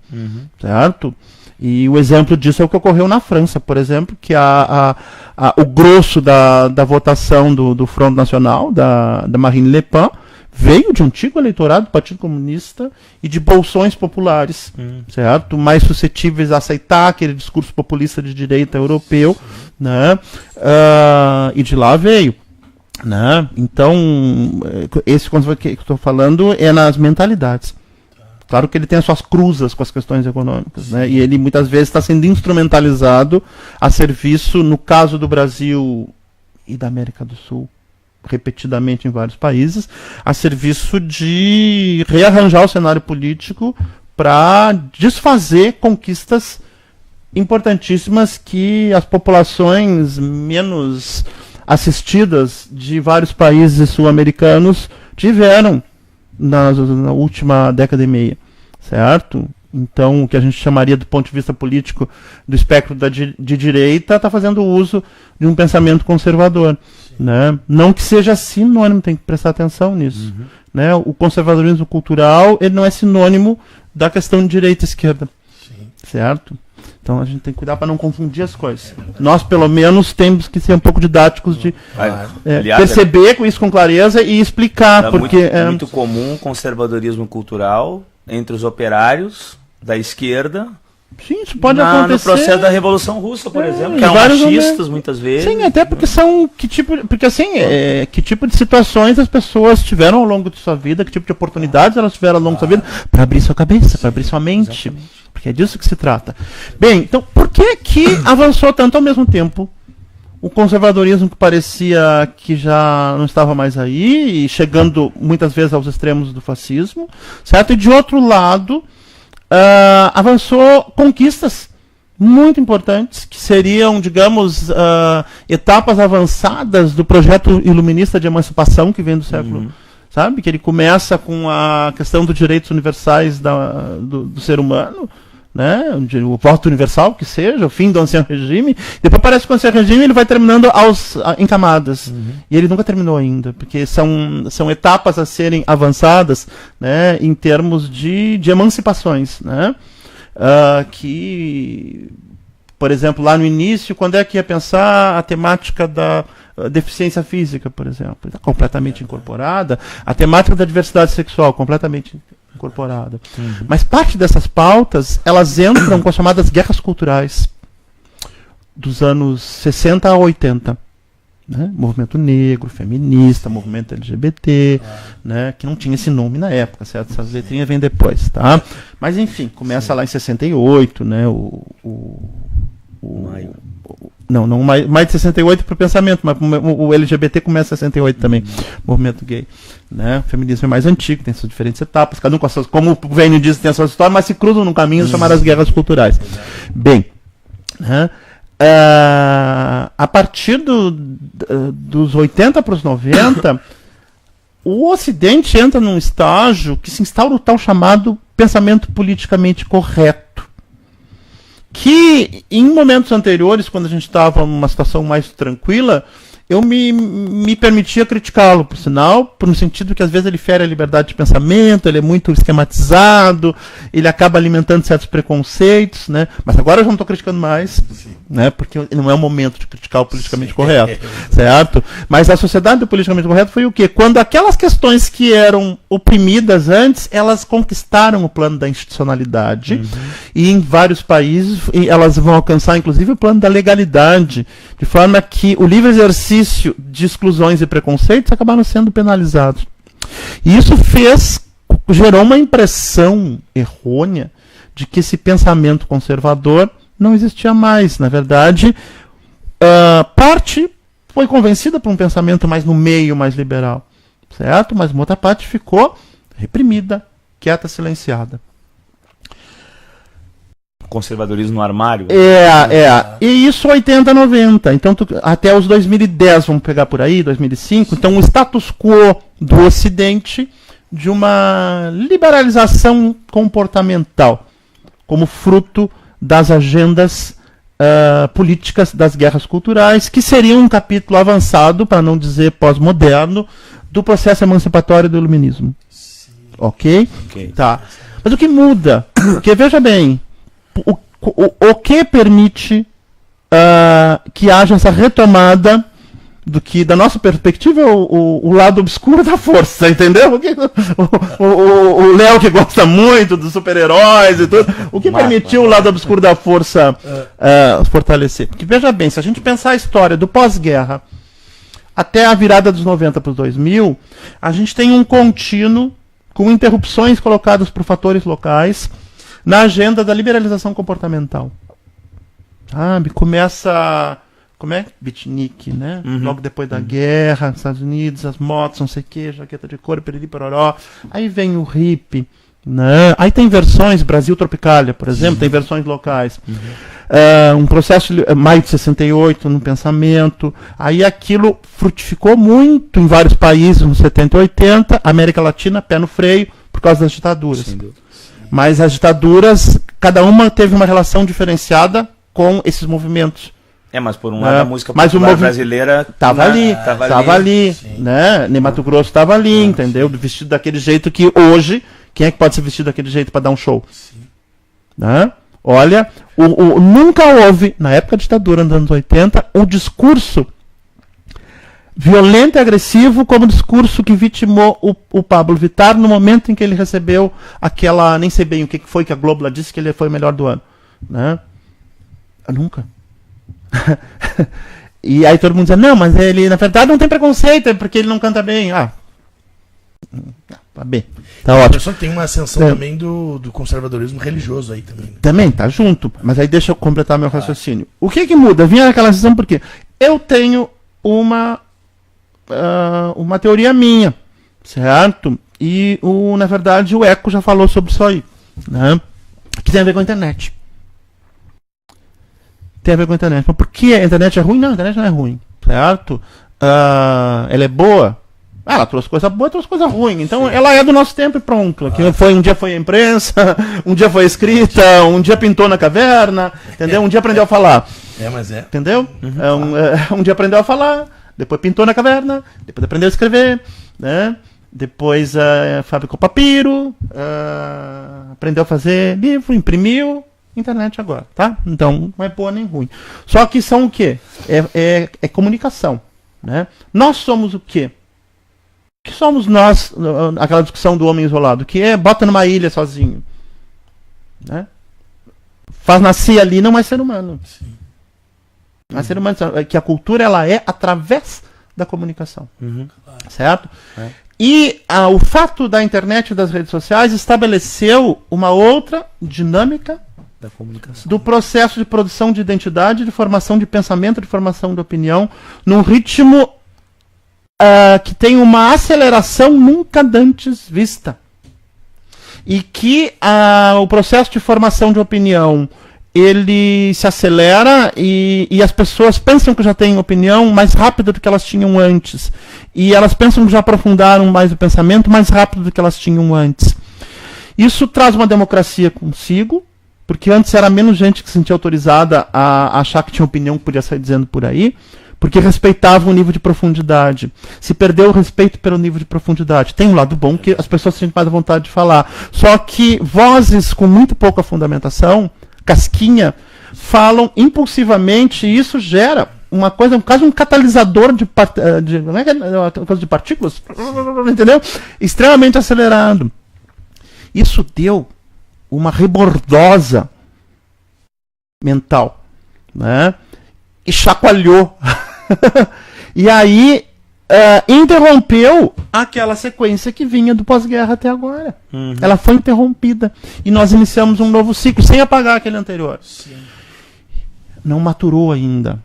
Não maturou. No meio dessa não maturação, houve um espaço muito grande para esse grupo que foi silenciado com o politicamente correto se articular.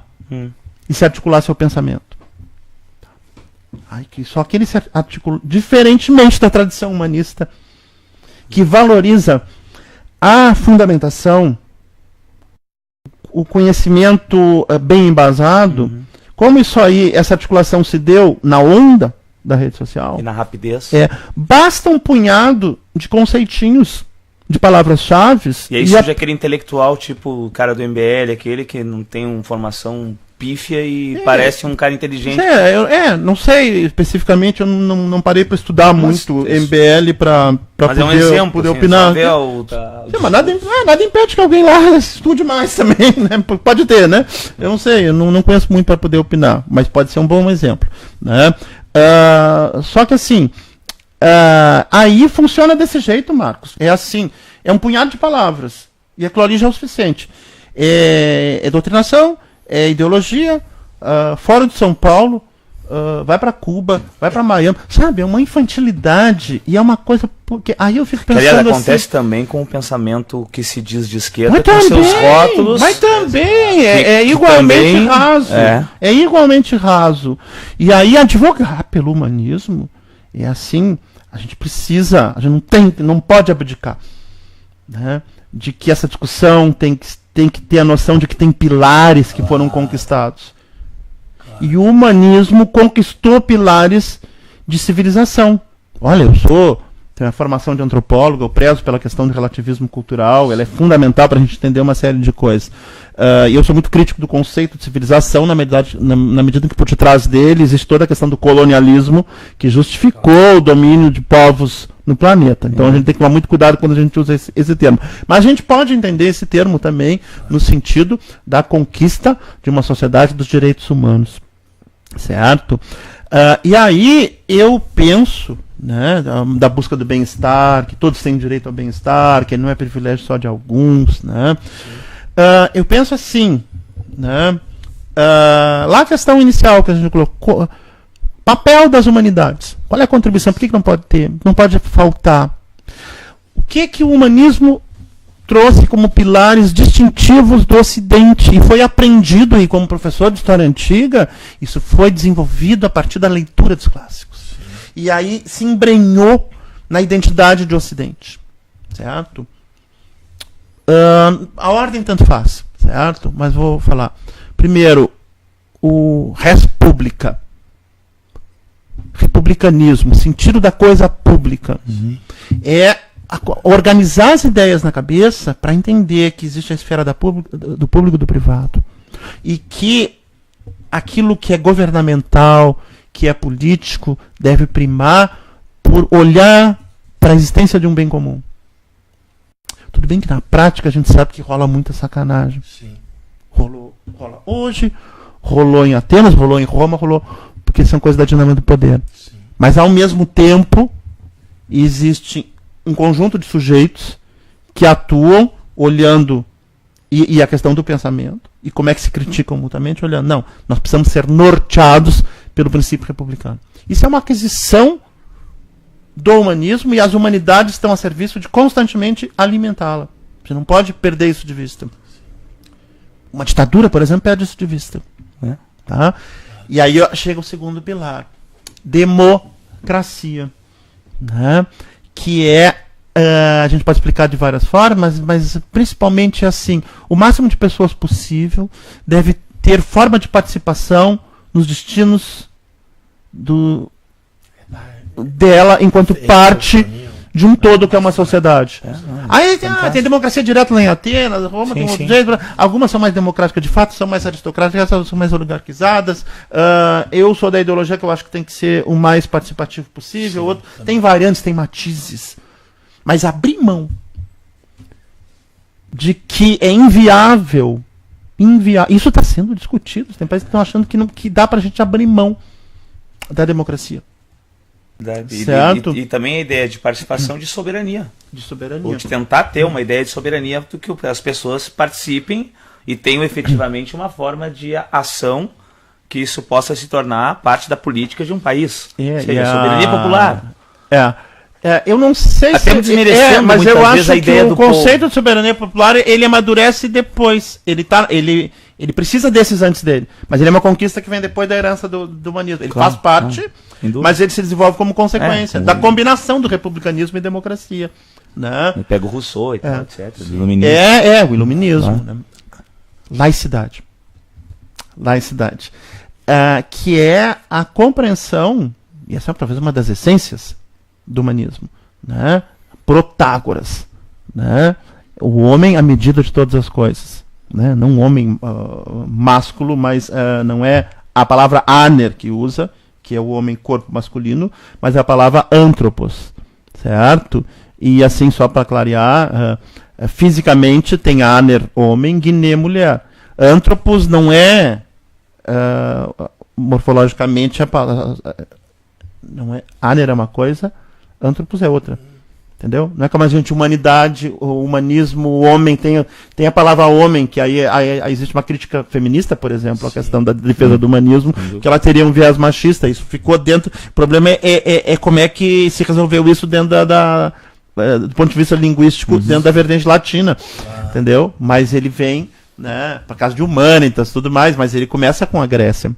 Né, com antropos. Né? O antropos engloba homens e mulheres. Homens e mulheres, o conceito é diferente, certo? Né? E o latim que aí pegou com humanitas. Né? Bem, então, o homem é a medida de todas as coisas, quer dizer, o ser humano é a medida daquilo que a gente compreende. Isso não quer dizer ateísmo. Claro. Né? A pessoa pode ter a religião que ela bem entender, mas aquilo que diz respeito à ordem dos seres humanos, à nossa vida social, nós somos a medida. Certo? O que vai se desenvolver quando esse elemento laico, na apropriação que o Renascimento vai fazer e quando vai desenvolver, daí vai começar a ser desenvolvido uma teoria do Estado, vai junto e se desenvolvendo essa ideia de laicidade do Estado, que vai ficar bem consolidada a partir, então, da Revolução Francesa, né, porque no Ancien Regime se misturava as coisas, mesmo que o pensamento ia se desenvolvendo. Então, laicidade é um terceiro pilar do humanismo, né, do humanismo que as humanidades têm que defender. Sim. Certo? E isso não é... As pessoas confundem, então estão pregando ateísmo. Não. Isso é para a esfera pública. Claro. Para a esfera pública é vigente a laicidade. Né? A esfera privada, né, que diz respeito à espiritualidade, né, como é que a pessoa vê ou abdica de ver essa questão da espiritualidade, do sobrenatural, tudo isso, né, a relação com o divino, isso é uma outra esfera, certo? Que dentro da perspectiva do humanismo ela tem que ser respeitada. Né? Quarto, a liberdade de pensamento, que tem uma palavra em grego, parresia. Parresia é um conceito muito amplo, que é mais do que a liberdade isegoria, que é o igual direito à palavra, que é político. Nós temos tanto que tem uma ampulhetazinha, quando a gente fala ou no jurídico, ou na Assembleia, na Grécia Antiga, o tempo é medido pela ampulheta. Virou, terminou. Falou já o teu tempo, né? E aí terminou, pronto. Não tinha microfone para tirar, simplesmente. Ninguém mais ia ouvi-lo a partir do momento que terminava o tempo, né? Pois bem. Me deu um branco agora. A laicidade é a parrésia, a liberdade de pensamento. A parrésia. Parrésia é um conceito mais amplo. É liberdade de pensamento, certo? Isso faz parte da tradição do humanismo, certo? E é retomado com o Renascimento. Aí quando a gente pensa assim, eu estava pensando, me lembro, lá eu era adolescente, lá pelos 80, me lembro da televisão, assim, quando estava começando aquela coisa de educação sexual nas escolas, mostrava na TV, tudo, aquela cena, a gente ainda estava no finalzinho da ditadura, e já tinha gente morrendo no finalzinho da ditadura. Sim, claro. Certo? Né? Figueiredo foi presidente do SNI, né? Agora saiu, né? Tá aí, essas coisas estão vindo à tona, certo? Não havia essa loucura de hoje só porque tinha um cara pelado numa exposição. Tu vai no Vaticano, quanta gente pelada naquelas paredes, né? Lá na Capela Sistina, sim, claro. Certo? E o Davi tem 4 metros. Em pleno Renascimento, aquilo não horrorizou ninguém, né?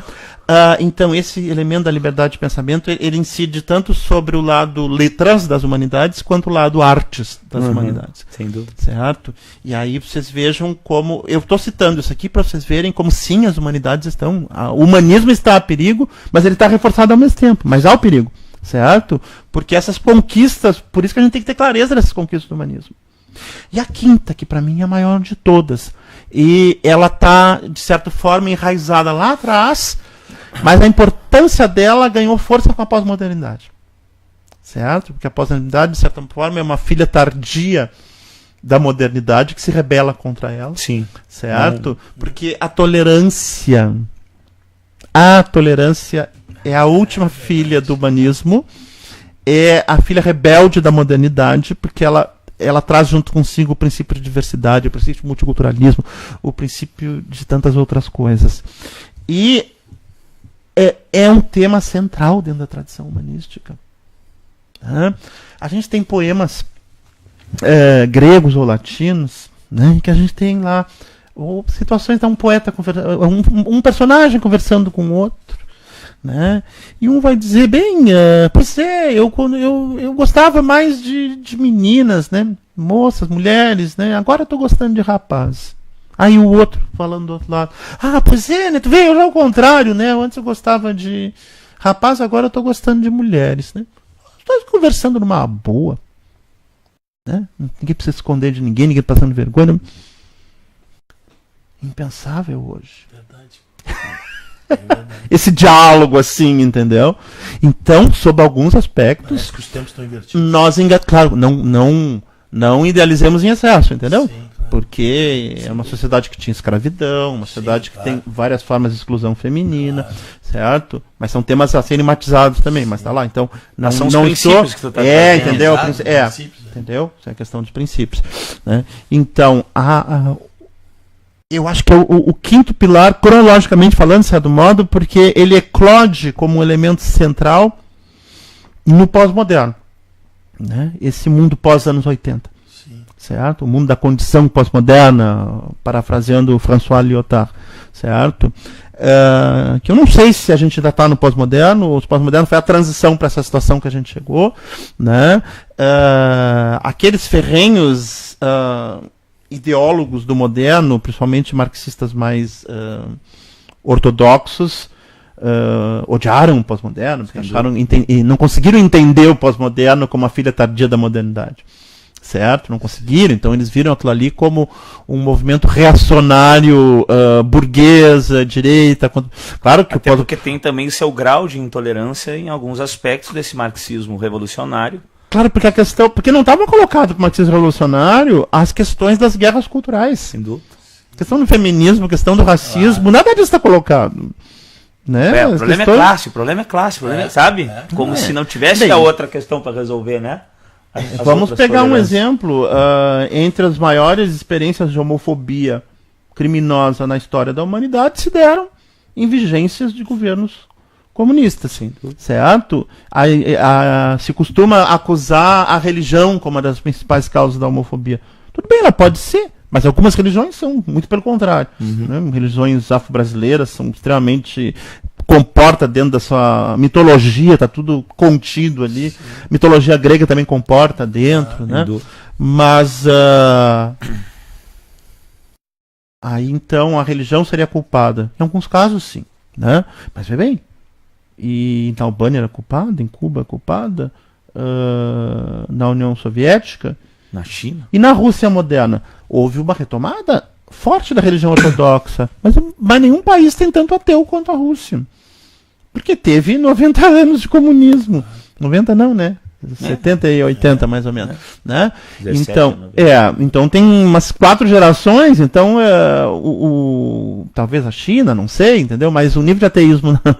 E assim, o tipo de homofobia praticado na Rússia, em repúblicas, de uma violência que nós temos poucos países. Na Chechênia é uma política de extermínio, né? É uma política de extermínio, certo? Então, só recapitulando, então, isso aí está dando exemplo que que a gente está vivendo aqui no Brasil e dentro dessa coisa das redes sociais que gera esse brrr na cabeça da gente. Sim. Mas tem que olhar que o mundo está vivendo essas situações, né? E nós temos que chamar para o pessoal, não, vamos olhar um pouco mais distante. Claro. Né? Quem não é historiador acaba não tendo essa experiência de olhar todas essas cronologias ao mesmo tempo, todas essas camadas, né, acontecendo. Né? Então, porque a gente tinha proposto isso, né? Contribuição das humanidades. Então, as humanidades são um campo de conhecimento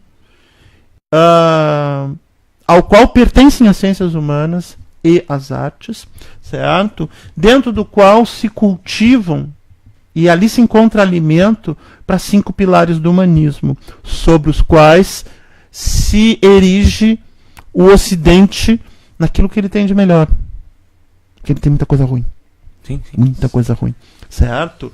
Que são o republicanismo, democracia, laicidade, liberdade de pensamento e tolerância. Sabe que... Não, eu tô aqui com o livro do Veyne, né? Isso. Aí tu falou da tolerância. E essa eu gosto muito dessa... É uma palestra que ele deu, né? E porque ele fala uma coisa que é muito relevante para nós da história, que de certa maneira fazer história, especificamente ele está falando da história, é olhar o estrangeiro, que é o passado. Porque nem sempre nós nos encontramos no passado. Obviamente que tu está tratando de elementos que são de uma historicidade que a gente procura encontrar e deve defender. Mas as culturas nem sempre e uma das características muitas vezes das culturas é a sua finitude, em alguns aspectos, né? Estudar os romanos também é interessante porque nós não somos romanos. Não sei se tu lembra dessas passagens. E aí eu vejo essa coisa da tolerância. Como tem a importância do etnógrafo, do historiador etnógrafo, do antropólogo, olhar o outro. Porque olhar o outro, e o Heródoto inicia, né? O Hartog, ele fala muito sobre isso, né? O François Hartog sobre Heródoto, segundo o Hartog, os gregos não criaram a história, criaram a figura do historiador. O historiador que é o etnógrafo. Vou conhecer o bárbaro. Com todos os seus preconceitos, que logicamente, né? Mas olhar. Conhecer, vamos admirar, falar compreender, admirar. Vamos olhar o egípcio, olha que interessante esse povo. E a gente precisa fazer isso como historiadores e precisa fazer isso como cidadãos. Olhar o outro, olhar o estrangeiro, porque nós estamos num mundo em que se constroem muros. Eu sempre uso esse exemplo do Donald Trump, para não olhar o outro, porque o outro é perigoso, o outro é o bárbaro, o outro vai destruir. Pô, o Heródoto lá dizia, não, o bárbaro não necessariamente vai destruir, né? Sabe, isso é um dever do humanista. Tolerância. É a tolerância. Eu acho muito bonito isso. E o Veyne trabalha muito bem isso. Eu gosto muito dele, porque eu vejo assim um pouco dessa história. Eu defendo a historicidade, né? Essas ideias das historicidades, dos elementos, dos legados. Eu não acho que ele deve renegar isso aí. Pelo contrário, o Fábio está falando exatamente dessa herança. Mas olhar o passado é também olhar o estrangeiro. E a gente não faz muito isso. A gente está num momento de xenofobia muito crescente, né? Então acho que esse papel da humanidade é muito relevante. Sabe, Marco, que eu estava lendo o Neil Ferguson, né? E ele comenta justamente isso que tu estava falando no início do livro dele, que quando a gente vai fazer a história, o mais difícil é... uma das discussões que existe na história é olhar para o passado com os olhos de hoje, né? Mas ele fala que justamente é isso que tem que ser feito, porque a história ela não tem como reproduzir exatamente aquilo que aconteceu lá, mas ela é uma reconstrução, e isso é importante, os pilares que o Fábio colocou, que é o que a gente pode utilizar daquilo para uma construção melhor do futuro, né? Que é a base da história para trabalhar no presente um futuro melhor. E ele fala uma coisa que eu achei bem interessante, que quando a gente para olhar para os dias de hoje, uma das coisas que incomoda muito e em vários sentidos, é a morte. Pensar a morte, né? Hoje em dia nós temos um índice muito grande de suicídios. Isso é até um tema que eu gostaria de trabalhar aqui com um especialista. Mas ao mesmo tempo nós temos uma grande quantidade de pessoas que não conseguem encarar e que tem muito medo disso, e que isso acaba se tornando um problema para que se desenvolva outras coisas. Tem pessoas que não fazem certas coisas com medo da morte. E ele analisa que na história, na maior parte da história, se morreu muito cedo. E as pessoas estavam preparadas para morrer cedo. Mas a religiosidade dava para essas pessoas uma certeza de uma outra vida, que essas pessoas acabariam tendo certeza de uma continuidade.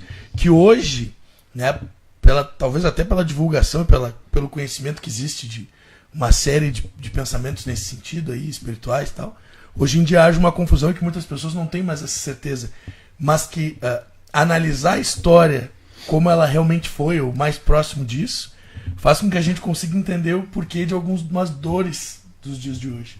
Então, Fábio, eu queria dizer, infelizmente nós já ultrapassamos o nosso tempo, queria dizer que foi um grande prazer ter aqui, que a tua participação foi uma contribuição inigualável até o momento, por conta de que foi uma grande aula e trazer toda essa importância das humanidades, né, que com certeza aqueles que assistiram vão poder pensar um pouco sobre isso. Aqueles que talvez sejam contrários ao ensino das humanidades nas escolas ou o aprofundamento disso nas universidades vão ter uma base para poder refletir um pouco. Quero mandar um abraço para o meu amigo Ítalo Clay, foi meu colega, ele mandou uma pergunta, só que é uma pergunta que eu prometo que a gente vai debater ela no próximo programa, é que como hoje, né, o tempo acabou ultrapassando, vai ficar muito mais além do nosso tempo se a gente for tratar. Ele fala da questão justamente da doutrinação, ele questiona as medidas disso, né, do que seria ou não doutrinação. Não, acabou o programa, não dá para nem comentar isso. Até que o problema é que isso é um assunto que é difícil comentar por cima, né? Eu acho que a gente não abordaria. Eu só acho assim, ó, eu vi o questionamento do Ítalo, né? Primeiro ele coloca sobre as práticas de alguns professores, né? Que faz a gente ganha essa marca de, né, nós professores de humanas, de doutrinador, assim, uma análise de práticas de algumas pessoas, né? Não, na minha opinião, não pode pautar como generalização do professor de ciências humanas. Se alguma pessoa que ele conheça em aula, né, tenta de alguma maneira condicionar o pensamento dos jovens, a gente sempre soube falar sobre isso. Isso pode ser de qualquer área para fazer. Então eu vejo assim, não acho que são práticas que a gente questiona também. A gente tem que questionar também, faz parte das ciências humanas de questionar práticas, de tentar condicionar pensamento em qualquer lugar, em qualquer esfera. Eu, por exemplo, acho que os pastores doutrinam muito mais hoje em dia na televisão, tentando condicionar inclusive voto, do que professores. E não se fala sobre igreja sem partido.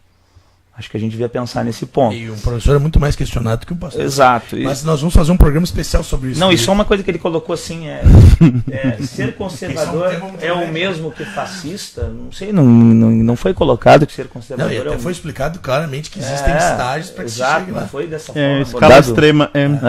Fascismo é uma escala extrema. Pode ser um conservador. Inclusive, até comentei, existiam socialistas na União Soviética que eram conservadores em relação à participação da mulher em algumas esferas da sociedade. Então, ninguém disse que é a mesma coisa. Chamados esquerdomachos, como dizem. Ser liberal é o mesmo que ser reacionário? Não necessariamente. O reacionário pode reagir a um processo revolucionário que ele considera violento, ou pode reagir a uma... Qual foi a pergunta? Ser reacionário é coisa que liberal. Não tem nada a ver uma coisa com a outra. O pensamento liberal rigoroso, ele não tolera o tipo de reacionarismo que está ocorrendo. Exato. Então é uma certa atrofia esse casamento que a gente vê em alguns casos entre o que seria a defesa do liberalismo econômico casada com um nível de reacionarismo na agenda cultural que ele é incompatível. Claro. Porque os pensadores que são pilares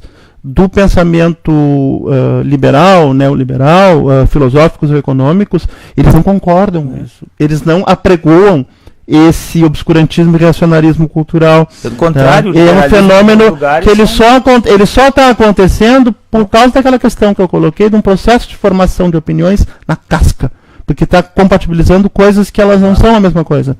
Certo? Com certeza. Mas por isso que eu digo, acho que isso aqui é interessante deixar um programa, porque a gente leu rapidamente, talvez não tenha sido essa a ideia dele em se expressar. Mas para complementar, professor, eu já disse, eu gosto muito das ideias do Pierre Bourdieu. E o Bourdieu fala que nós somos essencialmente sociais, né? E que deixa eu desbloquear aqui. Que nós somos essencialmente sociais e que todas as características nossas, epistemológicas, intelectualmente falando, são construídas a partir das relações sociais. Não é? Por exemplo, os nossos gostos, inclusive, por mais individuais que pareçam, são resultado de uma construção social. E eu quero dizer, Marco, que nós construímos, né, e aprofundamos a nossa formação intelectual num meio que nos proporcionou gostarmos de estudar. É verdade. Buscarmos a pesquisa. Desde os primeiros semestres nós já trabalhamos, né, professor? Grupos de pesquisa. E eu quero dizer a extensão. Eu quero dizer que o meu hábitos, né, nesse sentido acadêmico, eu devo muito a ti. E eu queria dizer que foi uma honra imensa te receber aqui, assim como meu amigo Marco. te receber aqui no Discutindo Atualidades. O Marco é um parceiro, né? Mas eu quero te convidar para o senhor deixar as portas abertas aqui para ti. Qualquer projeto da universidade que tu tem interesse trazer para cá, vai ser um imenso prazer. E te deixar abrir espaço para as considerações finais, te deixando um grande abraço e um agradecimento. Meu querido, eu que fico muito feliz dessa oportunidade, inclusive dessa experiência, para mim uma experiência nova, né? Quem me conhece sabe que eu sou meio atrapalhado nas novas tecnologias e tudo mais, né? E é uma experiência nova muito legal. Como essa coisa do fundamental, eu acabo falando muito, para fundamentar essa questão da defesa do humanismo, acaba que não aprofundei muito na minha fala, uma coisa que fica devendo um pouco, que estava na pergunta do Marco, e que eu acho que merece um programa específico. Sim. Uma coisa é defender as humanidades e o humanismo, outra coisa é fazer análise do ataque a eles.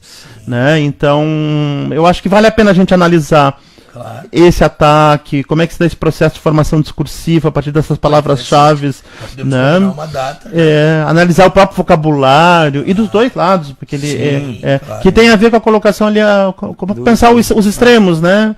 Sim. E infelizmente o Hobsbawm vai ter que escrever o volume 2 da Era dos Extremos. Nós vivemos uma segunda era dos extremos, lembrando o Hobsbawm, e que tem para tudo que é lado, né? Mas eu acho que eu acho que merece um programa específico. Sim. Eu acho que tratar as duas coisas ao mesmo tempo, e primeiro a gente tem que olhar uma depois a outra, claro. Mesmo que elas estão juntas acontecendo, né? Sim. Mas, então, Fábio, eu queria te agradecer muito a tua presença aqui, dizer que foi uma honra. Marco, meu amigo, quero agradecer também a tua participação, dizer que foi fundamental para que o debate fosse mais enriquecido, dizer que estamos organizando nosso debate sobre as eleições de 2018. Quero dizer que para os nossos internet espectadores ficarem ligados que nós vamos ter um programa especial sobre isso. E te dar boa noite para tuas considerações finais. Não, eu agradeço a participação, agradeço o convite. É uma honra estar aqui junto com o Fábio.